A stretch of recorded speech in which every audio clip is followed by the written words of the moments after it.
Yes, good evening. मैं Isha Gupta again आपके लिए एक बड़ा एक इंपॉर्टेंट क्वेश्चन लेके आई हूँ। जैसे कि मैंने कल आपको लास्ट वीडियो के अंदर जो भी मैंने सिमेट्रिक स्क्यू सिमेट्रिक का टॉपिक आपको डाला था उस लास्ट वीडियो में, उसमें मैंने आपको ये बताया था कि what is a skew symmetric matrix and what is a symmetric matrix. ठीक है, अब जो मैं आपको बता रही हूँ वो मैंने आपको बताया था उस टाइम भी कि मैंने आपको इस टाइप का क्वेश्चन कराना है। इसमें ये बड़ा इंपॉर्टेंट क्वेश्चन है जो पेपर में आता ही आता है, चाहे ये 1 मार्क में है चाहे 2 मार्क में है या एजर्शन रीजन में भी आ सकता है इस टाइप का कोई भी क्वेश्चन। ठीक है, तो अब जैसे इस क्वेश्चन में देखो आपको क्या दिया हुआ है, if A and B are symmetric matrix of same order, मतलब आपको ए और बी ये दोनों के दोनों सिमेट्रिक मैट्रिक्स हैं और आपको ये बताना है कि then what about A B plus B A B plus B A के लिए आप क्या कह सकते हो। अब तो जैसे मैंने आपको लास्ट वीडियो में बताया था कि अगर कोई दो मैट्रिक्स सिमेट्रिक होती है तो क्या होता है, अगर ए सिमेट्रिक है तो that means A dash is equal to A, अगर बी सिमेट्रिक है that means B dash is equal to B. ये चीज आपको गिवन है, राइट। अब आपको जो प्रूव करना है वो इसके लिए प्रूव करना है ए बी प्लस बी ए के लिए। अगर हम इसकी बात करते हैं तो सीधी सी बात है, जब ए और बी दो मैट्रिसेस हैं सेम ऑर्डर की है तो ए बी प्लस बी ए भी सेम ऑर्डर का ही होगा। ठीक है, और वो भी स्क्वायर मैट्रिक्स ही होगा जैसे ये है। पर अब आपको ये बताना है कि ये किस टाइप की मैट्रिक्स है, वेदर इट इज सिमेट्रिक और स्क्यू सिमेट्रिक। जब भी इस टाइप का क्वेश्चन आता है तो आपसे यही पूछा जाता है।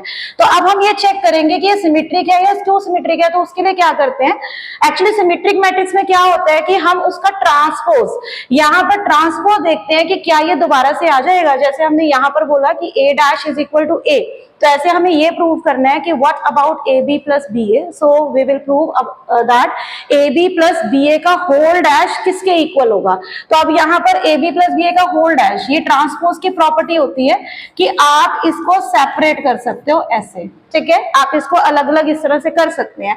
उसके बाद में ए बी का होल डैश को हम क्या लिख सकते हैं, बी डैश ए डैश, क्योंकि ये एक ट्रांसपोज की प्रॉपर्टी होती है कि अगर ये ऐसे है तो ये उल्टे हो जाते हैं, यानी बी डैश ए डैश हो जाता है। सिमिलरली आप इधर लिखोगे तो it will be A dash B dash. अब बी डैश किसके बराबर है, बी के, ये आपको यहाँ पर दिया हुआ था। ऐसे ही ए डैश किसके बराबर है, ए के। सेम यहाँ पर तो आप क्या देख रहे हैं कि ए बी प्लस बी ए का होल डैश दोबारा से हमारे पास क्या आ गया, ए बी प्लस बी ए आ गया। और अगर ऐसा होता है तो मैंने आपको बताया कि अगर transpose of a matrix is the matrix itself आ जाए तो ये क्या बन जाती है, सिमेट्रिक मैट्रिक्स बन जाती है। ठीक है, तो यदि आपसे अगर क्वेश्चन आता है कि what about A B plus B A, तो आप क्या लिखेंगे, इट इज सिमेट्रिक मैट्रिक्स। ये आपको याद भी रखा जा सकता है क्योंकि 1 मार्क में एमसीक्यू बेस्ड क्वेश्चन भी कई बार आते हैं, तो आप पूरा सॉल्व करके देखने की बजाय इसको याद रखो। अब हम देखेंगे ए बी माइनस बी ए के लिए।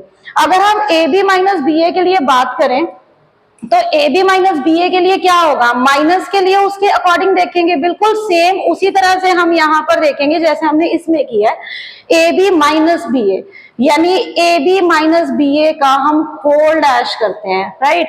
जब हम इसमें करेंगे बिल्कुल सेम कि ए बी का डैश माइनस बी ए का डैश, वही हमने ट्रांसपोज की प्रॉपर्टी लगाई है। एंड इसको हम क्या कर सकते हैं फिर उल्टा, B dash A dash minus A dash B dash. Again B dash किसके इक्वल है, बी के, ये ए के, ऐसे। ठीक है, बिल्कुल सेम है। हम इसमें से अगेन अब देखो माइनस, अगर हम इसको कॉमन निकालते हैं तो we can write A B minus B A. तो अब आप क्या देख रहे हो कि ये जो मैट्रिक्स थी A B minus B A का होल डैश, ये किसके इक्वल आ गई है, minus of A B minus B A. तो मैंने आपको लास्ट जो उसमें बताया था, आपको ये बताया था कि अगर A dash is equal to minus A होता है तो वो क्या होती है, स्क्यू सिमेट्रिक मैट्रिक्स होती है। तो इसका मतलब क्या हुआ कि ये कौन सी मैट्रिक्स है, स्क्यू सिमेट्रिक मैट्रिक्स। यानी मैंने इसके अंदर आपको ये बताया कि अगर कोई भी दो मैट्रिसेस आपको सेम ऑर्डर की दी हुई हैं तो ए बी प्लस बी ए जो होती है वो सिमेट्रिक मैट्रिक्स होती है और ए बी माइनस बी ए हमेशा स्क्यू सिमेट्रिक होती है। और आपको एक और चीज बताती हूँ कि कभी भी यहाँ पर कभी कभी ना ट्रांसपोज भी आ जाता है, पर जब भी कभी दो मैट्रिसेस की मल्टीप्लिकेशन में प्लस का साइन होता है तो वो हमेशा सिमेट्रिक ही होती है। ठीक है, बट कंडीशन ये है कि ए और बी दोनों सिमेट्रिक होनी चाहिए। सेम विद इट कि अगर यहाँ पर माइनस आता है तो वो स्क्यू सिमेट्रिक होती है, बट वही कंडीशन कि ए और बी दोनों के दोनों सिमेट्रिक होनी चाहिए। तो हमेशा कोई भी मैट्रिक्स यहाँ पर आए, ए डैश ट्रांसपोज आता है तो भी, अगर माइनस आता है तो स्क्यू सिमेट्रिक, प्लस आता है तो सिमेट्रिक। ठीक है, तो अब इसी के ऊपर बेस्ड आपको एक क्वेश्चन और मैं दिखा रही हूँ, मैं बताती हूँ आपको। जैसे ये देखो, ये क्वेश्चन आपके पास आया हुआ है A and B are symmetric, ये असर्शन रीजन में देखो 1 मार्क में क्वेश्चन है, ये 2024 के एग्जाम में ये क्वेश्चन था। A and B are symmetric matrices of same order, then what, अब A B minus B A is also symmetric. अभी मैंने आपको इस क्वेश्चन के अंदर ये चीज बताई है कि अगर ए और बी दोनों सिमेट्रिक होते हैं तो ए बी माइनस बी ए कैसी होती है, स्क्यू सिमेट्रिक मैट्रिक्स। मतलब इसका मतलब ये जो असर्शन रीजन है इसमें असर्शन तो हो गई फॉल्स, ठीक है। आगे उसने बोला कि any square matrix A is said to be skew symmetric if A is equal to minus A transpose. Yes, बिल्कुल स्क्यू सिमेट्रिक होता ही तब है जब आप ये कहते हैं कि A is equal to minus A dash या A dash is equal to minus A. यहाँ पर डैश की जगह ए टी यूज हुआ है, ये एक ही बात है, ट्रांसपोज। तो अगर ऐसा हो या ऐसा हो तो आप यही बोलते हैं कि ये स्क्यू सिमेट्रिक है। दैट मींस क्या हुआ कि इसका जो रीजन है वो तो आपका ट्रू है बट असर्शन फॉल्स है। तो आप देखो ये 2024 में क्वेश्चन आया हुआ है और ये 1 मार्क का क्वेश्चन असर्शन रीजन में आया हुआ है, राइट।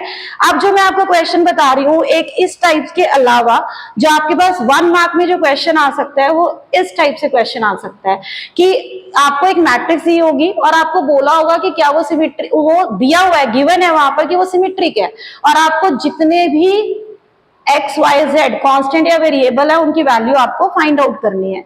तो मैंने आपको एक चीज बताई थी सिमेट्री के लिए, पहचान बताई थी दो, एक तो ए डैश इज इक्वल टू ए, ठीक है। दूसरा बड़े इजी वर्ड्स में मैंने आपको बताया था कि अगर A12 A21 के इक्वल हो, A13 A31 के इक्वल हो, A32 A23 के इक्वल है तो भी ये एक सिमेट्रिक मैट्रिक्स होती है। तो अब यहाँ पर आपको गिवन है ये सिमेट्रिक है, तो इसका मतलब अगर हम A12 और A21 की बात करें तो A12 यहाँ पर क्या है, x माइनस वाई, और अगर A21 की बात करें तो हमारे पास क्या है 1, एक इक्वेशन बन गई यहाँ पर। A13 की बात करें और A31 की, A13 क्या है आपके पास 5 और A31 आपके पास क्या है x प्लस वाई, ठीक है। तो ये सेकेंड इक्वेशन बन गई। और तीसरा आपको मैंने बताया था A32 और A23, A32 आपके पास क्या है यहाँ पर 2 और A23 क्या है आपके पास, सॉरी 2 नहीं है, z, और ये क्या है आपके पास 4, तो यानी z इज इक्वल टू 4। एक तो देखो यहाँ पर वैल्यू हमारे पास z इज इक्वल टू 4 आ गई। अब हमें चाहिए x और y। मैंने यहाँ पर दो इक्वेशंस बनाई हैं, x minus y equal to 1 और x plus y equal to 5। आप इसको एलिमिनेशन से बहुत इजीली सॉल्व कर सकते हैं। तो ये आपके पास x तो आ जाएगा 3 और x प्लस वाई अगर 5 है तो इसका मतलब y आपके पास आ जाएगा 2।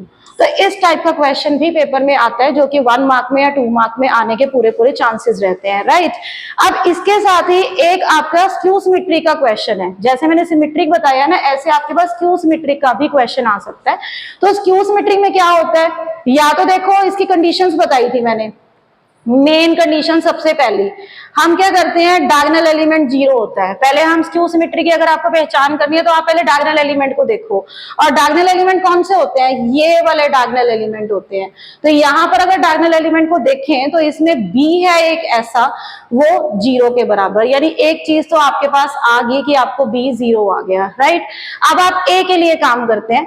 अब मैंने एक और कंडीशंस बताई थी कि A12 जो है वो किसके इक्वल होता है, माइनस ऑफ A21 के।